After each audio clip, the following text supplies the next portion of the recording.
Welcome along. It's the extratime.com Monday podcast, and we've got reaction from a weekend of big games at Croke Park, including Mayo and Dublin, and the All-Ireland ladies football semi-final between Meath and Cork, which featured a Lazarus-like recovery from the Royals.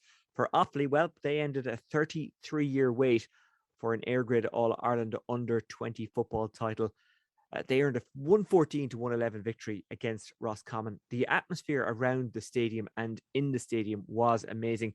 These are two sets of supporters who aren't used to winning All-Irelands in recent years, so it created a kind of a unique and special atmosphere around Croke Park. Now, up the road in Cabra, Bohs inflicted a sixth straight defeat on Sligo Rovers in the SSE Airtricity League Premier Division. We'll have more on that and some of the weekend's other games, as well as a roundup of the Irish in the Premier League and Championship, along with League One, League Two and Scotland with the extratime.com's Tom O'Connor. Former All-Ireland winning Cork forward Shauna McGrath talks to us about next Sunday's All-Ireland Hurling final, and he gives us an insight on what it's like for the management team in the build-up to the big day. He has approached an All-Ireland final in kind of three different ways. One, as a starting player, two, as a sub, and three, as a selector and coach for his county. So he has a pretty deep view of what it's like to run into an All-Ireland hurling final Sunday. First up, I was at Croke Park for Midwest Radio on Saturday, and it is a night that will live long in the memory. Oh, the green and red Mayo, I can see it still. It's soft and craggy boglands, it's tall majestic hills, where the ocean kisses Ireland, and the waves caress its shore. Oh, the feeling it came over me. 77 on the clock, this to level it and bring us to extra time. Come on, Robbie. He did it! He did it! It's over the bar! Robbie! Extra time! And now it's Mayo! 13 points, Dublin, 13 points, and Mayo man on the deck as well. Henley, let's carve his name of pride, because again and again, that man has got more abuse from Mayo fans, and fair play to him.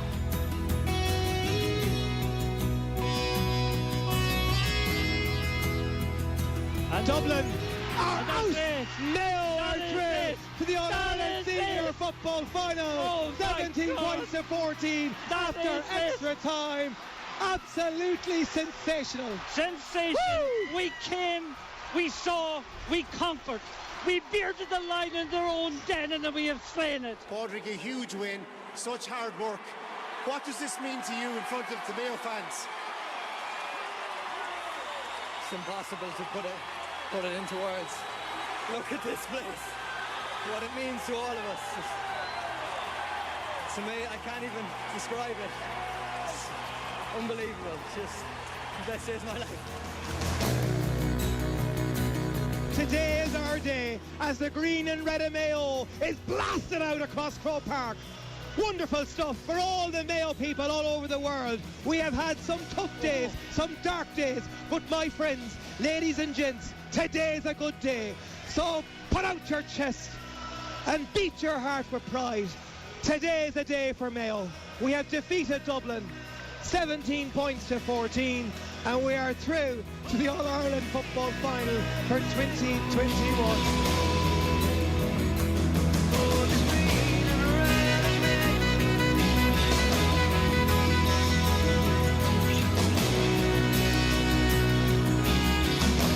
It is the Extra Time Monday podcast. We're still in Croke Park, soaking up the atmosphere, even though it's nearly empty, but there's still kind of just a vibe around the place. Martin Carney, former Donegal, but also former Mayo footballer, now a resident in Mayo, and of course today you were working with Midwest Radio. Try to explain to me what this victory means for Mayo. Oh, that's huge. My voice is gone, to be honest with you, Oisin. Like, Mayo last beat them, I think, in 2012 by 19 points to 16. And the last time Dublin lost a game actually here was at Donegal in August of whatever year it was, I think the following year. But Dublin, we'll talk about them first of all. They have been marvellous ambassadors, wonderful champions, and went down fighting today. But for Mayo people, this is just huge. Like, Mayo have for 8 occasions since 2012 played them, only beaten them that once, drawn with them twice, lost with them 5 times. The level of pessimism in Mayo this week was huge after the announcement of Oisin Mullen's injury.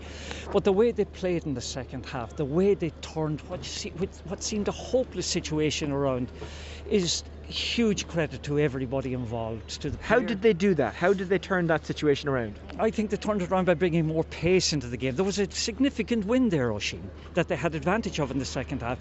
I think, the likes of Tommy Conroy started to get forward with the ball. Keegan got forward much more. O'Hora's display at full-back, I thought, in the full-back line on Kieran Kilkenny was significant. Paddy Durkin got forward a lot more than he had earlier in the game. But I just thought all through there was a greater energy, a greater pace, a greater movement to the team that there had been in the first half. Dublin in the first half, when they went 6 or 7 points ahead, they started playing keep ball with a full half still in front of them. They started to play a kind of a safety first game when they should have been trying to press forward. And to me it was significant, it was indicative of a team maybe who just have lost their mojo, who have lost that kind of speciality that they had when they had the likes of McCaffrey, when they had the likes of Michael Dara McCauley and all of these players, Brogan and Connolly and all of those. They're no longer there, Dosheen.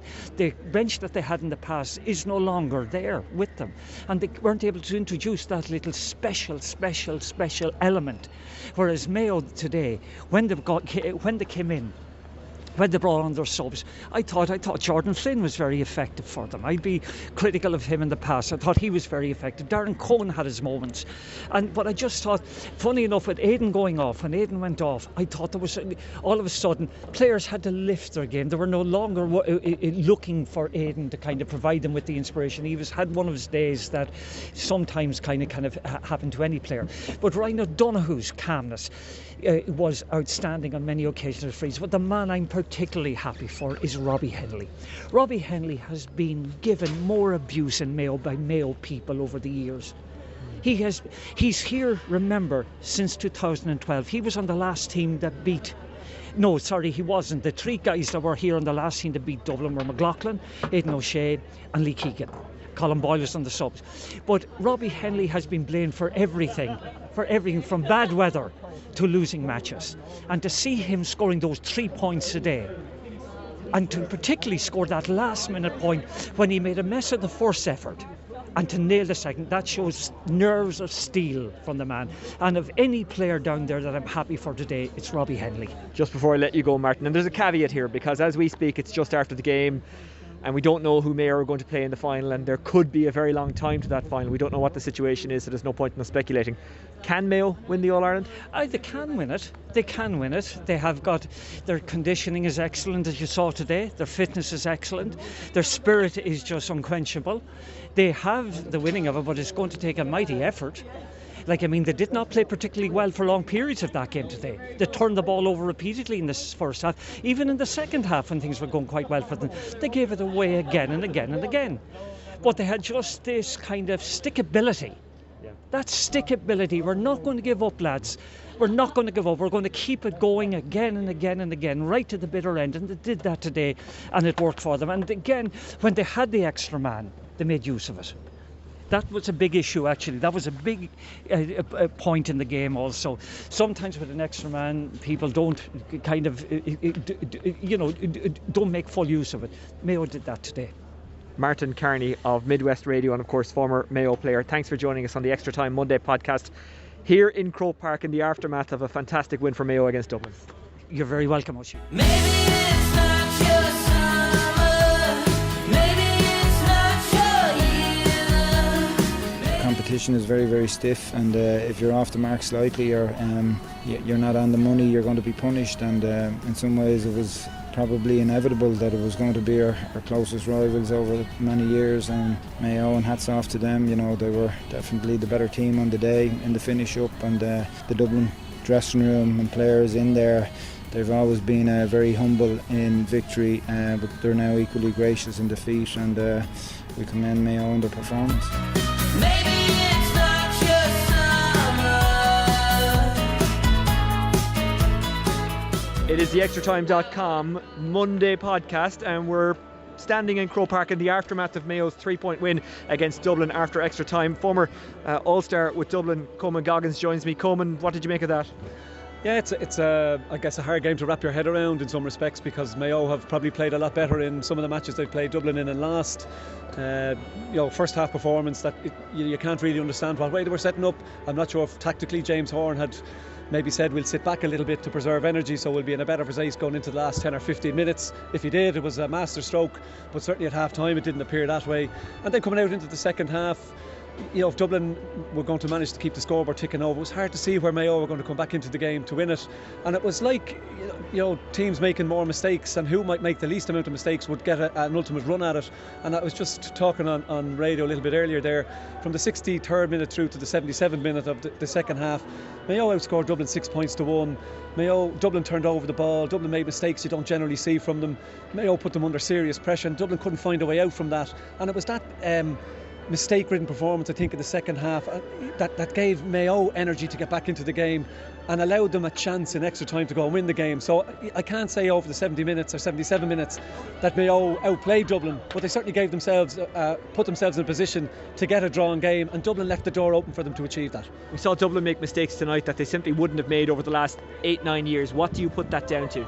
Yeah, Mayo put a lot of pressure on them. There was a lot of talk about Dublin's bench and maybe it not being as strong as previous years, and maybe that bore some truth in the second half there. They couldn't get the out ball that they generally get, but you have to give great credit to Mayo. At half time they could have thrown in the towel. They certainly didn't. They came out in the second half, they put pressure on the kick out, they put pressure on Dublin on the ball, and Dublin spilled a lot of ball. It was a greasy surface, a little bit harder to control the ball. The ball wasn't sticking with the forwards either, and the couple of chances they had, they didn't manage to get scores out of. So you have to give great credit to Mayo for the pressure they put on. You're right, you don't generally see Dublin make mistakes like that, but a lot of that has to be put down to Mayo's pressure, and Dublin just not finding that out ball that they're usually so successful at finding. With 77 minutes on the clock, they were still a point to the good, and gave away a 45 when they were in possession of the ball, and they should have probably managed to work it out. They didn't. They turned over the ball, and the rest is history. And from a Mayo point of view, they turned in a great first half in extra time. They outscored Dublin 4-1. Dublin kicked 3 wides in that first period, and then there was no real desire to get scores in the second period, and they just eked out a victory which is thoroughly deserved through the second half and extra time, but a peculiar one because they probably didn't have one of their greatest ever performances in Croke Park. And just before I let you go, we're immediately after the game, well, almost immediately, so emotions are still running high, so we won't hold you to this, but do you think Mayo can win the All-Ireland no matter who they play? I think they'll need to do a serious amount of improvement to win it. I know there's a lot to be worked out on the other side with Kerry and Tyrone, but they've given themselves a chance. They don't walk away from here thinking that's another opportunity lost. They're now in a position to prepare for an All-Ireland final. They will look back at the video and see that there was a lot of mistakes, a lot of errors, a lot of areas that they can improve on, and they'll have, we're not sure how many weeks, but they will certainly have time to try and improve on those. So can they win the All-Ireland? Yes, they can, because they're there. But to win the All-Ireland, they'll have to produce a far better performance than they delivered over the 77 minutes extra time. We'll exclude in some degrees because it's maybe an anomaly to the whole process. But there's performances there that were excellent. Lee Keegan, Pádraig O'Hara in the full back line, and Michael Plunkett, I thought they were excellent in the second half of normal time. So there's lots to work on. There's lots of stuff that they can look back on and say they did very well. But certainly, like any team who wins a semi-final, it won't be good enough to win a final unless you can improve on it. So they're in with a chance, but they certainly need to improve. Coman Goggins, former All-Star with Dublin today. Obviously you were here with Orna G. We sometimes see you on TG Carr as well, and of course you're an AIB GA ambassador. Thanks for joining us on the extratime.com Monday podcast. Yeah, Gormaga Dushin Slán. Well, before Coman Goggins, you heard from Dublin manager Desi Farrell, who was speaking to Dubs TV, and the commentary you heard there, the excellent commentary, was from the Midwest radio team of Michael D. McAndrew and Martin Carney. Also in there was a clip of Pádraig O'Hara's amazing post-match interview with RTE Television's Damien Lawler. Now, we'll have to wait until Saturday, the 28th of this month, to find out whether it's Kerry or Tyrone who will face Mayo in the All-Ireland final. The final will take place on September 11th. Now, this is just my opinion. And look, it's not ideal for any of the counties involved, but I think it's only right to give Tyrone the chance to field a team in some kind of good shape. It must be frustrating for the clubs in the counties still involved, as they may now have to wait even longer to start their championship. But these aren't normal times, and that has to be taken into consideration. And like in some ways, I feel bad for Tyrone, I feel bad for the GA, and I feel bad for Kerry, because no matter what they say, someone will disagree with it. But ultimately, this is just a strange time in our history, and it's affecting everything. And you know what? If we have to wait a couple of weeks for a match and preparation isn't ideal for the team that is waiting for the winners of that match, it's not great, but we're still in a pandemic, and that puts everything into perspective. Right, we'll move on to the ladies' football. Meath are through to her first ever All-Ireland ladies senior football final following a 2-12 to 2-10 win over Cork at Croke Park on Sunday. They'll play Dublin in the final on September 5th. The Royals were 6 points down with 2 minutes to go in normal time. I was looking around the press box and people were kind of beginning to pack up and get ready to go. That is until Meath came up with 2 late goals to bring it to extra time. Stacey Grimes and Emma Duggan with those goals. Meath then saw out the game in extra time to win 2-12 to 2-10 after the match. They were absolutely delighted, as you can imagine. And I caught up with their captain, Shauna Ennis. It's an absolute dream. Like, we were looking at a list on Friday night at training of all the senior finals since 1974, and Meath were never on it. So to be the first Meath team to be playing in a senior final, it's amazing. It's a dream. I'm so happy. In your first year back up at senior as well? Yeah, look, I suppose, and I've said this before, I suppose we got to the intermediate final there, obviously 18, 19, and then won it in 20. And I think it was actually really important that we went up at the right time. Maybe if we had went up the year before or previously, we wouldn't have been able to compete at this level. But I think we really built something really great there the last few years, and we've just continued it on. Talk to me about the game, especially the last 2 minutes of normal time. You had to score 2 goals, and you did. How did you do that? And when you were on the field, did you think it was possible? What was going through your mind? Yeah, look, obviously we weren't too happy at half-time with the way we were playing at all, and even for the first 25 minutes then the second half, like, we didn't think we were playing our best football. I suppose the only thing we could do was then really, really push up for the last 5 minutes. We pushed up about 12 people up for their kick out and really pressed it hard, pushed Dougie and Vicky into the full forward line, and we were lucky enough then that we won it, and the goals went in, thank God, and it just worked out for us. The way you play football, you'll always create opportunities. It must be a great team to be a part of, not just because you've had a good run, not just because you're in the All-Ireland final, but the style of play. You drop back when you need to, you attack when you need to. It's not attacking or defensive, it's somewhere in between. It's a good style. Yeah, look, I suppose again, it's something we've been working on for the last 2 years. Like, a lot of people are sort of thinking that we've come out of nowhere, but we really haven't. You know, a lot of us have been there for a good while, and we've been working really hard on this. Like, the girls, being the captain to these girls is an easy job. You know, they're so motivated, and they're just basically my best friends. So yeah, we have a good time together, and I think that shows in the field the way we play. At the start of the year, was this a target? Was this an aim? What's the situation? I won't say what was the plan, because obviously it's Gaelic football and it's hard to plan, but what was the aim? Yeah, look, to be honest, our basic sort of floor level aims were to retain our Division 2 status and to retain our senior status. So we actually end up winning Division 2, and obviously our senior status is very safe. So we've gone, I suppose, above and beyond our initial aims, but like, we're happy to keep going. And it's an All-Ireland final against Dublin now. That's something to really look forward to.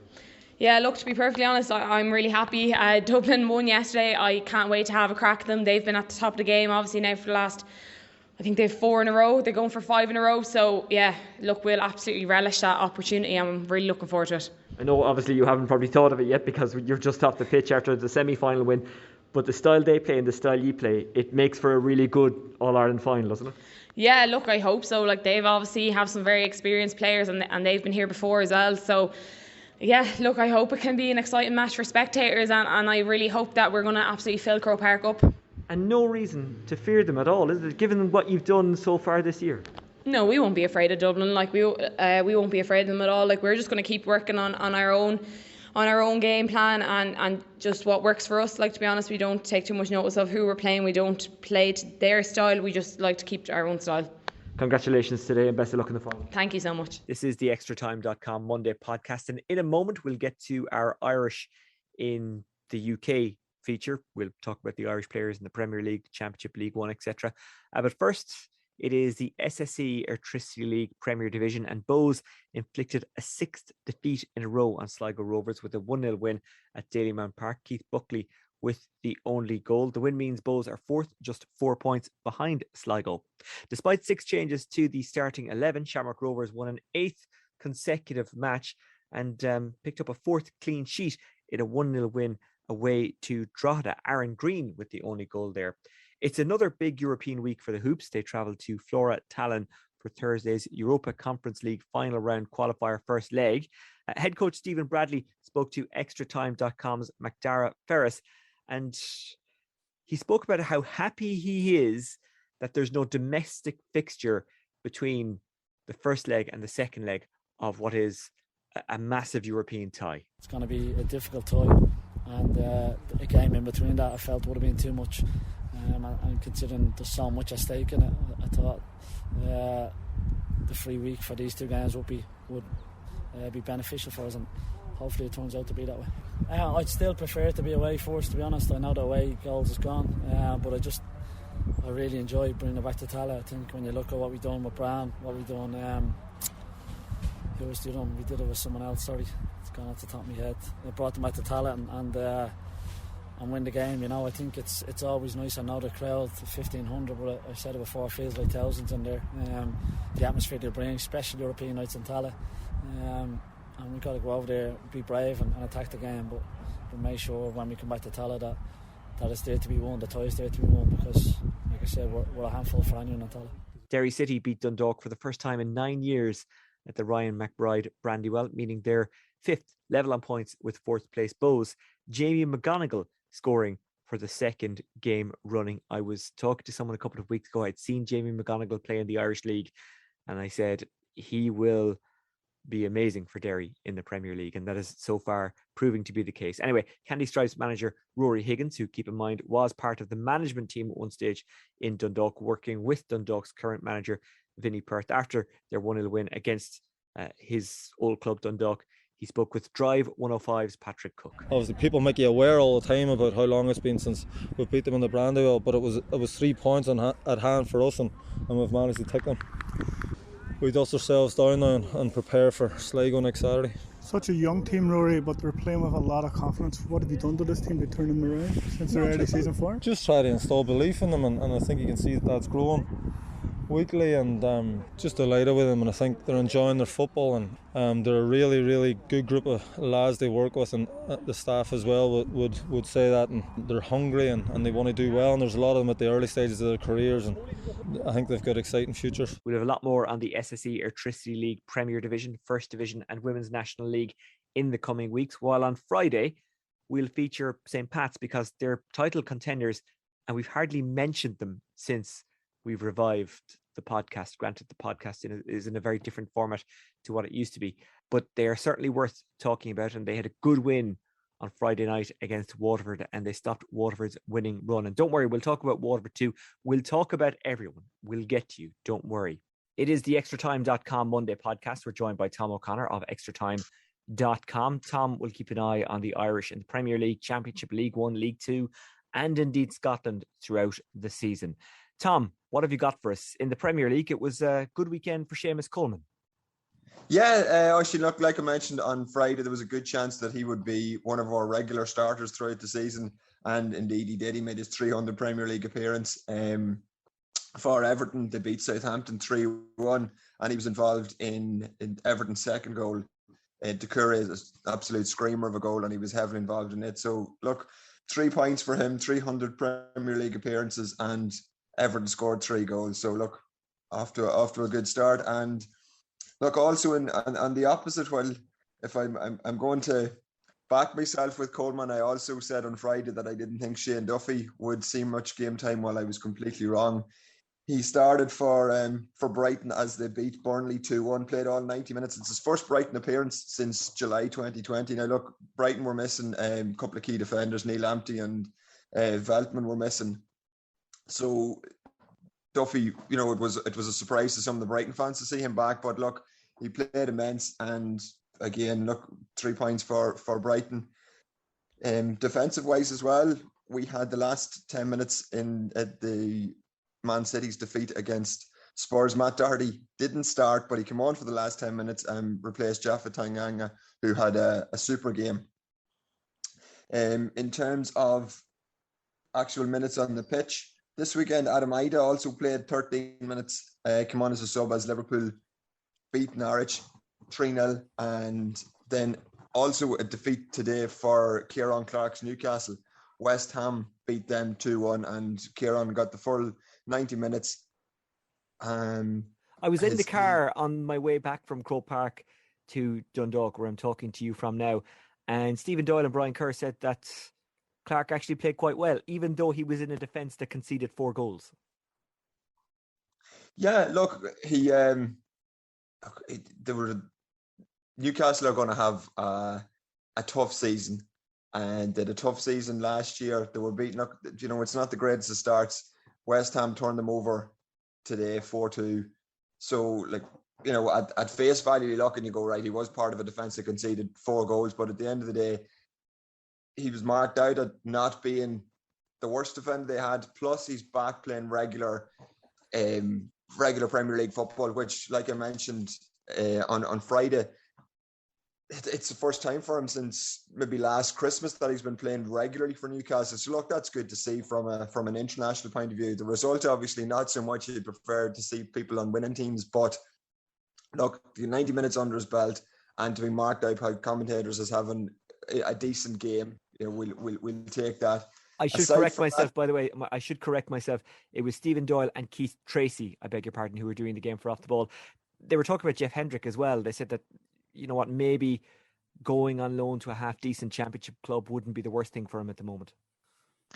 Well, no, look, like I mentioned on Friday, he has that versatility where he can play, he can play on the right side of midfield, he can play defensive midfielder, he can play, as a number 8. He didn't feature today.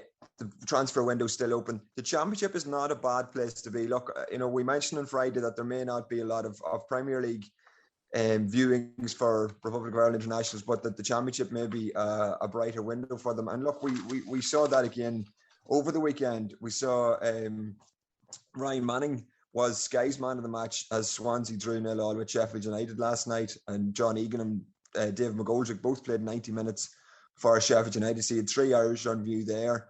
You had, as we mentioned on Friday's pod about Festia Ebisele playing on the right side for Derby. He played in the league, or played in the cup last midweek. He started in the league, started right hand side of 4-3-3 for Derby, and he played 58 minutes. Now look, they ended up losing the game, but when he came off, it was 0-0.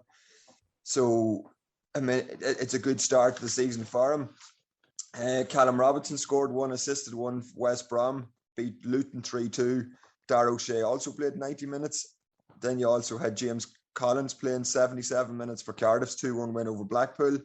Then at Preston, you had the trio of Alan Brown, Greg Cunningham and Seanie McGrath all got minutes. Now Preston were beaten, but again, it's minutes at a decent level. And you mentioned Gavin Kilkenny for Bournemouth in the central midfield, played a full 90 minutes as they beat Notts Forest 2-1. And Mark Travers, we mentioned him before. Mark Travers played the full 90 minutes for Bournemouth in that victory. Gavin Kilkenny, and you can correct me if I'm wrong, and please do, he seems to have come from nowhere for Bournemouth. He would have been playing, he would have been thereabouts. Bournemouth obviously would have been much changed side over the last couple of years. Obviously being in the Premier League and then dropping out of the Premier League, the teams get a new focus. And obviously with the Eddie Howe was manager for their Premier League journey, and then when he left, he was replaced by his assistant, and then when he left, he was replaced. Jonathan Woodgate came in towards the end of last season, so there has been a bit of transition at the club. So he would have been bubbling, he would have been just bubbling under the surface. So now I suppose it's his chance to shine when the pressure's not on them as much. When you're relegated, you're expected to bounce. The focus is automatically on the relegated clubs every year. Look, this year, West Brom are obviously focus. There's going to be a large focus on them and the likes of Fulham because you're expecting them to bounce back up. Whereas Bournemouth, they nearly had their chance last season to bounce back up, and it didn't happen. So the heat is off them. Hence, the younger players like Kilkenny can flourish. You say the pressure is off Gavin Kilkenny. No, it's not. He is carrying all my hopes and dreams for Irish football. He's played 2 games in a row. He started 2 games in a row. He's in midfield. He can maybe, dictate. He can defend. He can do everything a midfielder needs to do. He is carrying all my hopes and dreams, Tom. It's all on you, Gavin. It's all on you.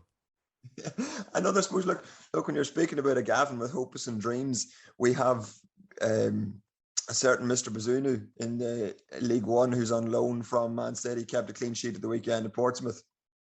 So he's if you look at in the goalkeeping position for Ireland, he is the great hope between the sticks. So and he has to be number 1 at the moment, doesn't he? Himself and Travers maybe are battling for it, but because Kelleher isn't playing, Randolph wasn't in the squad for West Ham today, and and maybe it's a hunch that is wrong, but I think Kenny nearly prefers him. He took his chance when he got it.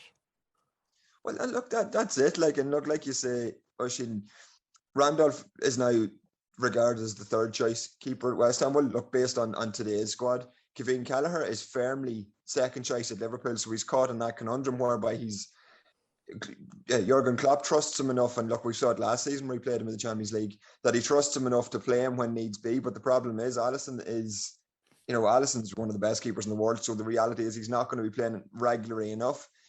Mark Travers, pressure on. I mean, Asmir Begovic, a recognised Premier League number 1, was there last season. He's not there now, so Travers is getting his chance.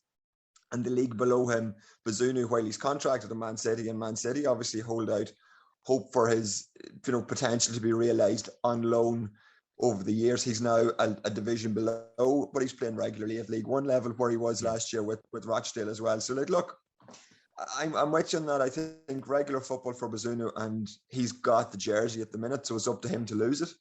Okay, we've covered the Championship. We've talked about Bazunu in League One. Who else in League One? And, of course, Scotland as well. Well, League One, you have another man on loan. You have Troy Parrott, who scored the weekend for MK Dons. Now, they lost 2-1 to Sunderland, but he's gotten off the mark. You have Anthony Scully, on the 21 striker, who actually scored twice for Lincoln. They beat Fleetwood 2-1. You had ex-Pats defender Luke McNally, who played 90 minutes. Oxford beat Charlton 2-1. And then you had Chidozie Ogbene and Josh Coyote, who lost narrowly to Wigan in League One. So again, look, these guys are all going to be playing regularly. Josh Coyote and Chidozie Ogbene are very young players, but again, there's a lot of potential there, and the reality is they're hopefully going to get a lot of game time there. So look, the future's bright there. Yeah, and Ogbene is just before you move on to Scotland, Tom, I'm sorry to cut across you. Ogbene is a funny one, because when he played for Ireland, I thought, you know what, well done, because when I saw him playing for City and Limerick, I never thought he was international standard, but he obviously is, and he has worked incredibly hard on his game. But there was something about him, even when he was very young. I remember he came on in the cup final, I can't even remember, for 2017 maybe, cup final against Dundalk, and there was just a flash of something about him that even that Caulfield trusted him enough to give him, I can't even remember off the top of my head how many minutes he gave him or what he gave him, but even to put him on in a cup final in a full Aviva, that you say, right, look, this guy's a youngster, but I placed my faith in him. And then obviously, when he went over, he went to Brentford. It wasn't as if he was going to some random, club with a random transfer strategy. Brentford, I mean, we know how their transfer system works. We know that they spend time working on analytics. We know that they don't just buy people for the sake of it. So that even, highlighted more. Now, look, it hasn't worked out from there, and he, like I say, he's still young, and his road to development has a long way to run, hopefully. And that's the other thing. Maybe I just didn't realise how young he was and how quickly, obviously, a player can improve in those young years. And anyway, move on to Scotland, because there was some Irish interest there. We had Hearts lost 3-2 to Celtic, but in the last minute, you had ex-Derry and Rovers midfielder Aaron McInniff scored a goal.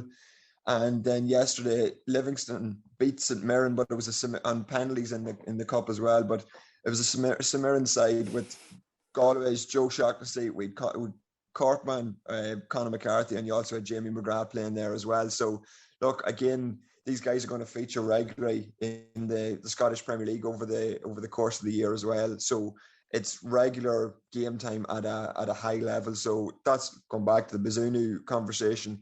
Once guys are playing regularly, you're going to be catching the eye. And look, international recognition. Hopefully, we know how good McInniff can be.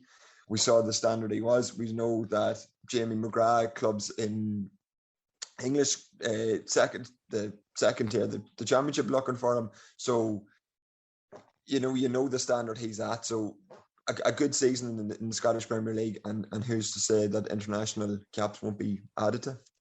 Okay, Tom O'Connor of extratime.com. Thanks for joining us. You can follow Tom via Twitter on, Tom, what's your address again? LOI Munshore. Okay, thank you very much. LOI Munshore. Good man, Tom O'Connor of extratime.com. Thanks for joining us on the extratime.com Monday podcast. No problem, Oisin. Talk to you on Friday. This time he takes great care and hits it with great accuracy. Kilkenny trying to prevent defeat in the final for the second year in a row.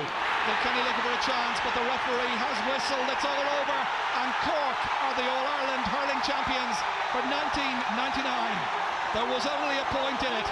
Welcome back to Lee McCarthy. We've missed you a lot. The All-Ireland Hurling final of 1999, similar to the one that's coming up in a couple of ways. One, Cork are involved, and two, Cork are not favourites. Shauna McGrath was corner forward for Cork that day. Shawnee, compare the build-up to that game to the build-up to the coming game. It's kind of similar in a sense, isn't it? People are saying it's great that Cork got to the final, but sure, they don't really have a chance.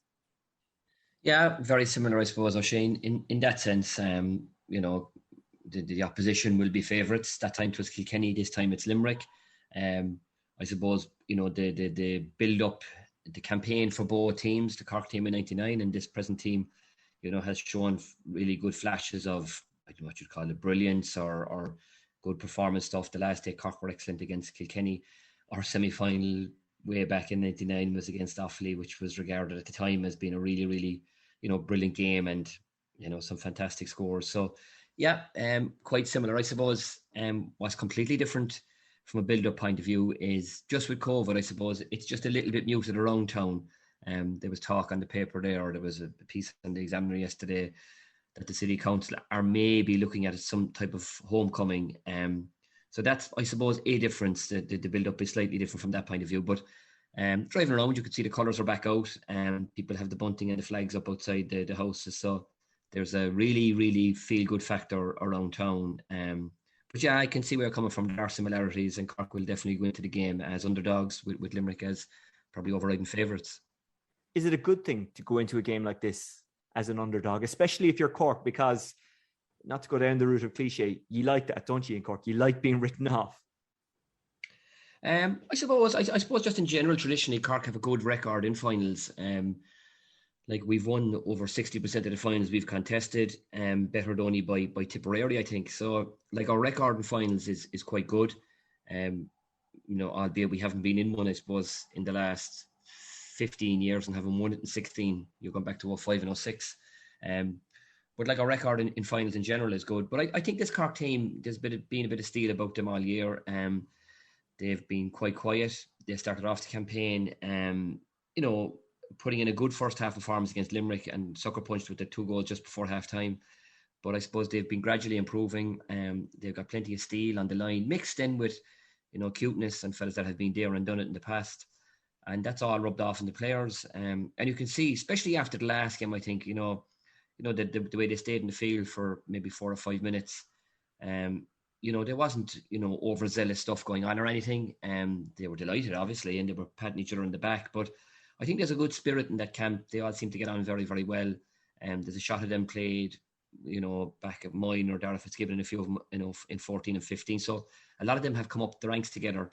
And then you've got elder statesmen like Seanie Harnedy, obviously, and Patrick Horgan, who were there in kind of 13 when Cork last contested the final. So I think there's a nice mix of, elder statesmen, guys that are in that sort of middle 20s bracket, and then younger guys coming through like Sean O'Donoghue and Patrick Collins in goals. So there's a nice mix.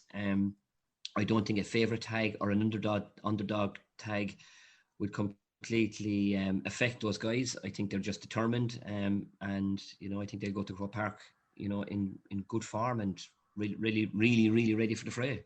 But no, I genuinely think that Cork are on a bit of a mission, and they'll focus on themselves. Obviously, the statisticians and the fellas in the back room will, give them the detail on Limerick. But I think Cork at this stage know exactly what's going to happen.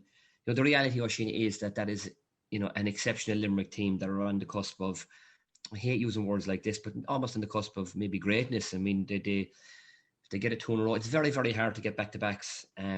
Aside from Kilkenny, like all the top teams have struggled to do it. Galway struggled to do it. Tipperary struggled to do it. I suppose even Limerick to an extent struggled to do it after 18. But, this is their chance to get a back-to-back. And I'd say that within that Limerick camp, they see it as an opportunity with the age profile and, how fit and capable the players they have at their disposal, that this could be a chance to dominate. So, Cork, for all that psychological stuff that will go on, they're not going to be silly and kind of, they will realise what they're up against. The challenge is going to be monumental. I personally feel that they need to go up a notch from the Kilkenny game. They could need to go up maybe another 15 or even 20%, because physically they're going to be hit hard. They're going to be playing probably the fittest team in the championship. And then on top of all that, you got superb hurlers like Cian Lynch and Aaron Gillan. So the challenge is going to be monumental. The reality is, though, it is going to be a huge challenge, and they're going to need to go up a good couple of percent to be victorious. Where can Cork give Limerick problems? I think obviously like our trump card in the attack is Patrick Horgan. So, feeding Patrick and trying to isolate him inside has much one-on-one with Dan Morrissey. Dan is a superb hurler, a double all-star player, and always seems to revel in that sort of contest, up against the top player on the opposition side. But, that's Patrick's form has come back brilliant in the last couple of games, particularly against Kilkenny last day. I mean, getting 6 points from play is a superb return. The other thing, I suppose, from Cork's point of view is what will happen with Alan Callaghan and Shane Kingston. Will Kieran start them? Like, I don't think I've ever been at a game where the bench has contributed 11 points. Where Shane got 7, Alan got 3, and Decky Dalton got a great point when he came on. They were 11 huge scores. So that's the thing. What will Cork do there? Like Kyle Hayes is one of the best players in the game at the moment. But that could be an interesting one as well. What will Cork do there? Will they put a marker on him? Because Kyle Hayes almost plays, as an attacking defender, if that makes sense. Or will they put someone on him to try and put Kyle on the back foot and maybe put a Robbie Flynn on him and turn him? But definitely I think that from an attacking perspective, getting Patrick isolated inside is huge. Getting the puck outs right, obviously, is a huge one. And if Cork can try and come up with the the elephant in the room, if you want to call it that, like what do you do with Cian Lynch? I know Limerick tried to go one-on-one with him. Do Cork try and do almost a soccer-type zonal thing where, Mark Coman continues to sit deep and Cork get ferocious work rate from their midfielders to try and cover and get their half-forward line playing deep. Like, if Cork can, nullify or even negate to an extent the influence that Cian Lynch can have on the game and then get Patrick into the game early, I think they're two crucial areas and they could be two deciding areas in getting us over the line. I won't ask for your prediction because I think you'd have to answer with your heart rather than your head. What I will ask about is Rob Downey. He's gone to fullback for Cork. It was more by accident than design. He found himself there for Cork. Damien Cahalane is injured. He's out, which is really unfortunate for him because, he's a good fella and he's missing out on this run. But anyway, Rob Downey is in there. Is he a guy who is an adept fullback? Has he always been a fullback with your club, Glen Rovers? I wouldn't say so, no. Like, I mean, the thing with fullbacks, I think the thing that people maybe, I won't say underestimate, but like maybe don't take into account maybe, is that Rob Downey is an exceptional hurler as well and played full forward and in the forward line at minor level and played in an All-Ireland final at full forward. And like, we've had some fantastic fullbacks over the years and none more so than the aforementioned, I suppose, Damon O'Sullivan, the Rock. Like, Sully was a brilliant hurler as well and played half forward, centre forward for his club on numerous occasions in county championship games. And Rob is the same. Like, he kind of is similar, maybe not necessarily in physique. He's a lot taller than Sully, but in muscle mass probably isn't the same. But both of them were exceptional hurlers, fantastic first touch, brilliant early, and had a good strike off the ball as well. And Rob is very similar, in that context.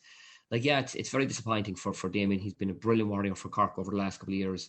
And as you said, almost accidentally with the injury, they looked at Rob. I know they played a league game earlier in the year in the Gaelic grounds, and Rob was half-back. But definitely, like in the club and Glen Rovers, I was selected a couple of years ago, and, when I came in first, we were looking at him and, will we play him in a half-back line or will we play him half-forward, because he'd played a lot of us underage hurling in the forward line. But we put him in, I think maybe it was against Charleville in the championship game up in Mayo. We put him in full back and he was an absolute revelation the same night. So, the position he's kind of falling into the position, but I think he's made for it because full back positions now are a little bit different to before. You need to be, you're used to multiple different attackers coming in. the last day against Kilkenny, Billy Ryan got scores. Billy Ryan started kind of forward and was kind of ghosting into full forward. So defenders nowadays need to be exceptional hurlers. They need to be very, physically fit and, adept and good ankles, good fists, like good wrists, good hips. They might need good fists. That's a conversation for another time. Yeah. That's for another day. But they need to be exceptional hurlers, and I think Rob ticks all those boxes. And definitely last day. I mean, I suppose because it was Kilkenny, the talk around here was that this will be the acid test for him. How will he come through? And he came through with flying colours. He was absolutely brilliant. And it's just funny when you bring it up. He almost fell into the position, but he's definitely done really, really well there and been a brilliant deputy for the injured Damien Carlyle. Isn't it amazing that no matter how hurling evolves, the fullback position is still pivotal and probably outside of goalkeeper, the only really specialist area on the pitch. But by the sounds of it, he wasn't a specialist. He just seems to be very good at it. Yeah, I think so. I think the good fullbacks can be very, very good hurlers. I hate saying this now as if fullbacks in the past weren't good hurlers, because they were brilliant hurlers all the time. But it was definitely a different type of game. That's the reality. It was probably more traditional, where full forward lines stayed inside, and you had a good, strong fullback that was manning that position and supporting his two cornerbacks, and good and vocal and had great power. And a lot of those boxes still need to be ticked for fullbacks. They still need to be strong and powerful. But I think fullbacks nowadays as well, they've got great mobility, and maybe going to the other two sides. It's the same as well for the cornerbacks, say the full back line in general. I mean, we got a point the last day from Niall O'Leary, bombarding up the field and taking a shot or taking a pass on the overlap from one of his defenders and, finishing maybe from the midfield position. So I think in general, that's where the massive change has come in this game over the last maybe 5 or 6 years, in that nearly every position now has a player that could almost play in multiple positions. Colm Spillane has played in the backs for Cork, is out as well at the moment. Well, he's back. I think he's available now, but Colm plays centre forward for his club. To be honest, I wasn't a big fan of that before, but I can see now, the advantage or the value in it, in that, having that ability to play, in other positions maybe has you in the head accustomed to what it's like to have, to be marking someone now that's playing in that position, say, if you played up in the forward line in the past. But definitely having the ability to be mobile, adept, and to be able to adapt to different situations, it certainly seems to be helping defenders in the modern game. And, Rob, is pivotal to our defence, and Mark Coman in the centre back. I think up the spine we've gotten much, much stronger. Our full back and our centre back now are superb hurlers, great readers of the game, and give great leadership. And that was probably the big thing from Rob the last day, the leadership he showed in the extra time period when, TJ Reid spent a bit more time inside, and that small little cameo where TJ turned, picked, and a lot of cameras picked it up. The little flick that Rob gave just as it was going into TJ's hand just typified his brilliance. And hopefully it'll be much of the same the next day. He'll have a huge challenge with Seamus Flanagan. He's a real robust, in-your-face attacker. But where Flanagan has improved immeasurably, I think, over the last 12 months, is he's really improved in the scoring stakes. And he got 4 again from play the last day. He's regularly now chipping in with 4-3, 4-5, that kind of way. Whereas in the past, I suppose, he was playing a kind of a subs role where he was coming in and making a difference.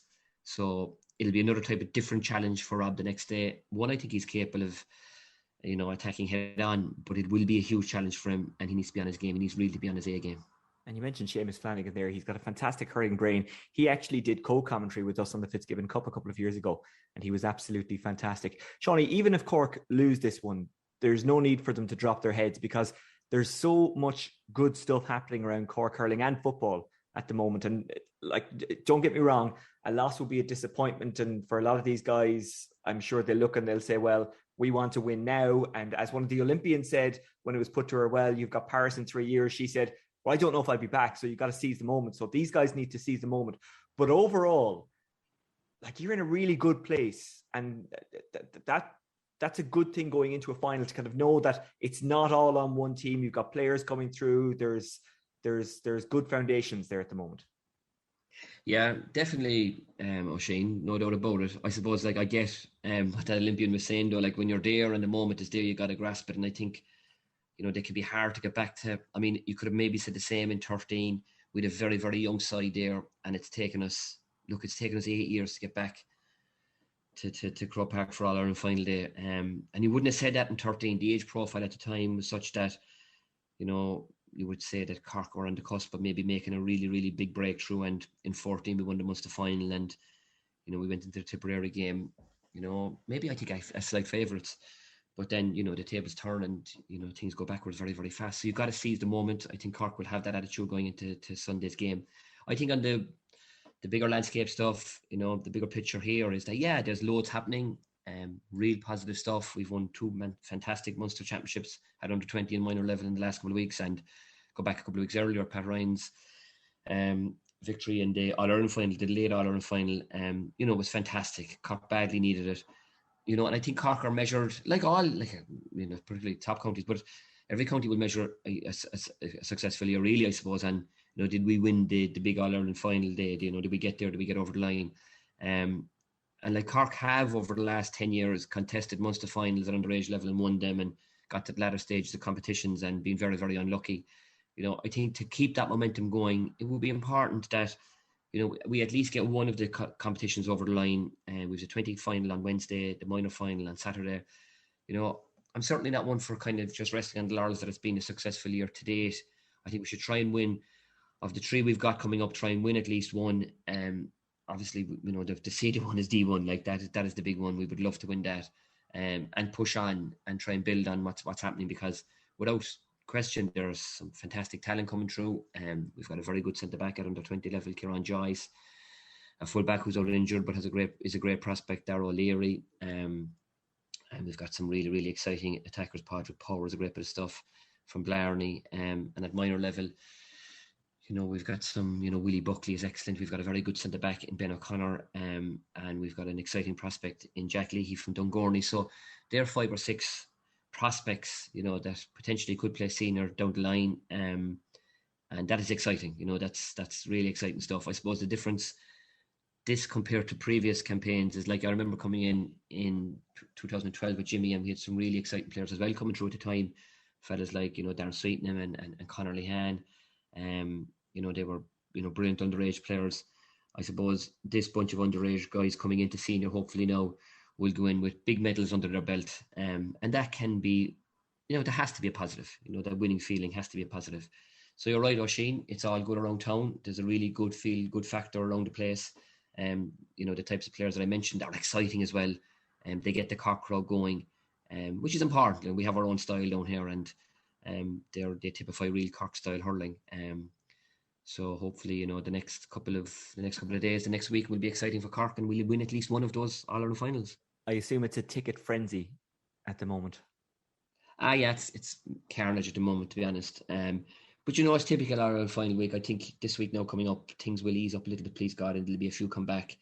But there's loads of fellas texting and ringing. And while it's a bit of a pain in the backside, at the same time, it's fantastic as well. You'd rather be there than not be there, and you'd rather have fellas checking and touting, because it goes to show the enthusiasm that's there. I was a little bit worried actually over the last 18 months that there was a bit of a buzz gone around town that Cork hurling, it means everything to us down here, but I was getting a feeling that maybe the general punter was getting used to us, getting to certain stages and getting defeated and not getting over the line. So it's brilliant to see the buzz back. I can imagine the week now with papers and radios will really take off, and to for that ticket frenzy to be going on is just fantastic. But hopefully things will open up a little bit towards the end of the week, because it's a bit hard at the moment to get your hands on something. And when you were a player in the build-up to an All-Ireland final, did you enjoy the few days in the build-up, or were you nervous? How were you? I suppose I had 3 types of build-ups. I had one as a player, one as a sub, and one as a selector, and they were all different emotions. As a player, I suppose I was just trying to stay as... Sorry. Obviously I was a player as a sub, but as a starting player, I knew my job. I knew that I had to get scores, and I tried to stay calm and focused all week. I found it a different sort of a build-up as a sub. I was a bit frustrated, and I was chomping at the bit. I kind of knew, the week coming up to it, I wasn't going to be starting. It's funny though, because I remember in 2003 we played a practice game the week before the game, and I did well in the practice game. So I got a sense that week that maybe I was in the manager's eye shot, and that maybe if he was looking at the bench, he might see me as someone to come on. But it was a different type of build-up. I remember just feeling slightly different. And then as a selector, that was probably the worst, because you were trying to manage everything. You were trying to manage the ticket allocation. I was involved in preparations for the train and the stuff going on in the Burlington.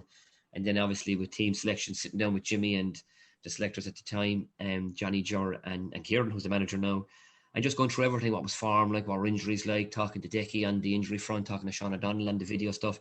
I actually found as a selector it was probably the worst, it was the hardest, it was probably easier. How much time did you put into actually picking the team, and how did you do that? I'm not saying this is exactly how it works now, but how did you do it? I suppose, the team had performed reasonably well in the semi-final against Dublin that time. So at that stage, the team almost picked itself. But we looked at different things. Maybe where was the Achilles heel a little bit on the player side? Was there anything we could expose? I mean, Sean O'Donnell did tremendous work for us at the time, and he highlighted a lot of stuff which was very valuable. Didn't all pay off, but look, we looked at it. And just, on the bench, like who was going well in training, who Jimmy always liked to know, like if right half back goes down, who's our first man in? If a fella in the forward line goes down, who's our first man in? So we were looking at things like that, who was performing well. And it sounds like an old cliche, but you'd say it all the time at training that a good session tonight, lads. Be focused, be tuned in, get your touch in. And if we're having a practice game, perform in the practice game. But when you get into management, as a player, I found that a little bit cliched and thought, okay, they're only saying it for the sake of it. But when you do get into management, it's funny, the small things that will tilt something in a player's favour. So the build-up for us that time as a selector, that's the type of preparation we certainly looked at. The team almost picked itself, but we looked at little small little things like that maybe gave us a little advantage. What were some of those small things, and as much as you can tell us?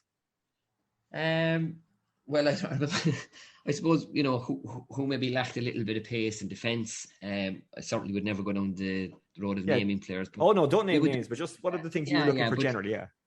Yeah, like I suppose the one thing we always, certainly with Jimmy, like he loved pace and fellas that could move at pace and move the ball quickly. So we looked at fellas maybe that we thought were just slightly a yard slower maybe than the next fella, and maybe how could we expose them, not necessarily on sprinting stuff, but maybe just on striking stuff, and other stuff. Then, I mean, we had one of the best defenders in the game as a selector, Johnny Crowley, and Johnny was super in the defence stuff as well then. And aerially, he always was able to pick out a fella that was good in the air and maybe slightly off in the air, or some fella that might be a bit shy putting his hand up.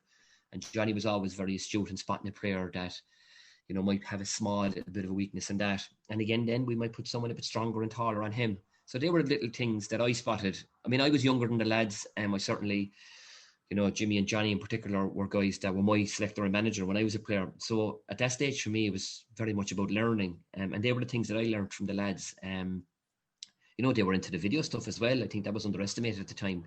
Jimmy was very much into it, but it was other stuff. It was more stuff like that, little kinks, I suppose, that he might have seen in a player and how we could maybe try and expose them. And as I said, they didn't always come off, but they were things that I spotted the lads were really, really good at and astute at.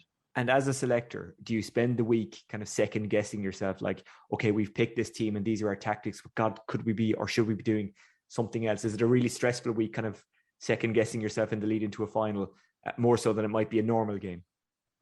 I'm not so sure, Oisin. Like I think like we were very confident as a group that we had good players, and very confident as a group that the work was done. We had an exceptional fitness trainer at the time, Dave Matthews, as good a physical trainer that I've ever worked with, and he had them supremely fit. So from a fitness point of view, from a hurling point of view, from a tactical and a video analysis point of view, we felt really, really confident that all the boxes were ticked. I suppose it was more on weird stuff. Will a fella travel well?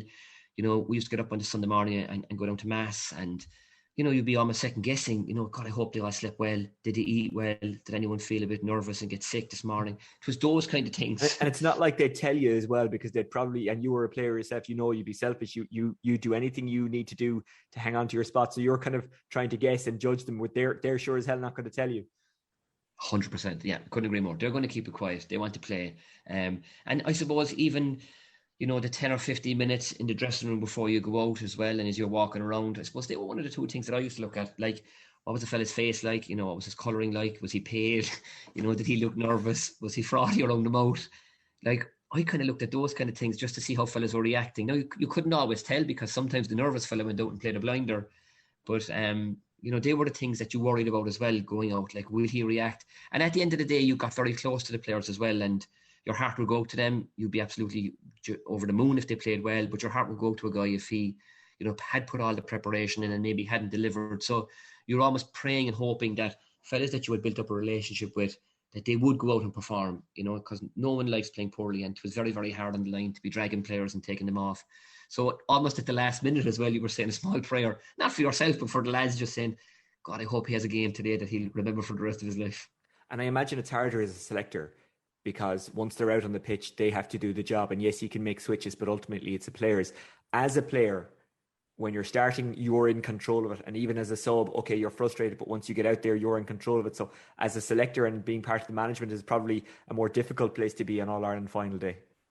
Yeah, the noise, it's a crescendo really. Like it's very, very hard to get instructions across. And I'd heard it before I got involved from previous guys that had been selectors and been in management. But you don't really appreciate it, or not even appreciate, but understand it, I suppose, until you experience it. So like getting instructions across, like you'll see in the modern game, like, the Mayo Furna will be masked as a hurley carrier or a bottle carrier or whatever, because, and I'm not against that at all. I think, to be fair, to get instructions across, it's the only way via the hurley guy or the water guy. But yeah, like, and Shane, I think, like, managers I've worked in the past, particularly Jimmy, while he would give instruction and he was stern about the instruction, he was stern about the way he wanted the game played, he was very much as well about letting a player express himself and go for it. And, maybe why he might get frustrated on the line. He never tried to quell a fella's enthusiasm to try and do the right thing.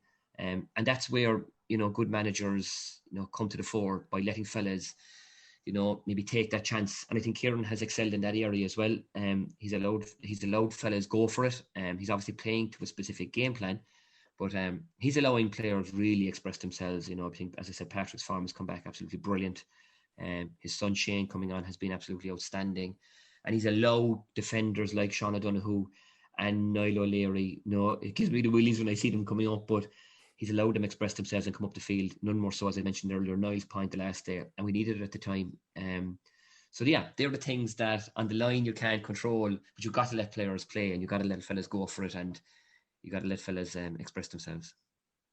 Shauna, you've been really generous with your time. I very much appreciate it. Seanie McGrath, former All-Ireland winner with Cork, and of course a selector on the Cork squad that got to the All-Ireland final in 2013 and that won Munster in 2014. Shaanie McGrath, thanks for joining us on the Extra Time Monday podcast, and thank you very much for giving us a real insight into the All-Ireland hurling final kind of build-up and day, because as fans, most people will never get to be part of a squad, be it as a selector, be it as a bus driver, be it as a medic, be it as a player. So I think we're all very curious as to how a build-up goes and what's it like being part of that kind of bubble on All-Ireland final day. So thanks for that insight. Thanks for your insight into the game itself as well. Cork against Limerick this weekend. Shauna McGrath, thank you very much. No bother, Shane. Thank you. Now, before we go, congratulations to the Irish men's basketball team, who have won the FIBA European Championship for small countries after a 97-66 victory over Malta. It completes the double for head coach Mark Keenan, who won the 1994 Promotions Cup as Ireland captain. That was also at the National Basketball Arena. Ireland's assistant coach Adrian Fulton was also in that 1994 winning team. The arena wouldn't have been that old at that stage. I think it was only open maybe 1 or 2 years, maybe more. Maybe I'm slightly off with my timing there. But I remember in the summers of 92, 93 and 94, we actually walked past the arena on our way to the summer camps in Tala. Yes, I'm from Waterford, but I spent a lot of time in kind of Furhouse growing up. Anyway, that's an aside. That is it for today. We're back on Friday. Remember, you can get us via Twitter on @ExtraTimeNews, or you can get me on @Oisin Langan. Until Friday, have a good week. Craggy boglands, it's tall, majestic hills where the ocean kisses Ireland, the waves caress its shore. Oh, the feeling it came over me to stay forevermore, forevermore.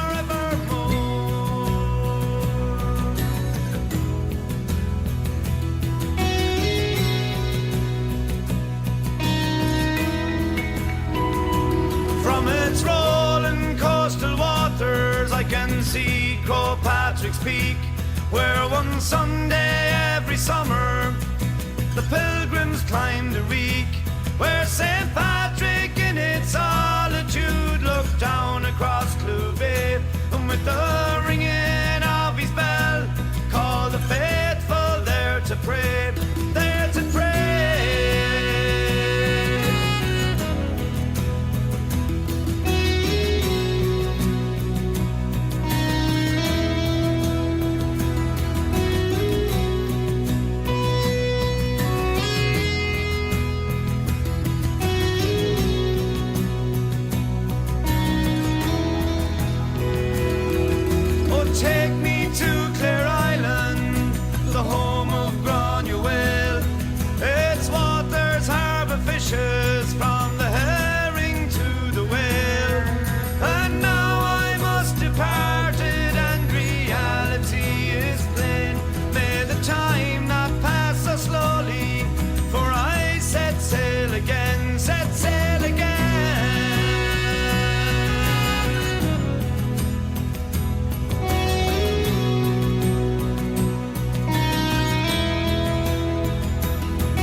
It's soft and craggy boglands, it's tall majestic hills, where the ocean kisses Ireland and the waves caress its shore.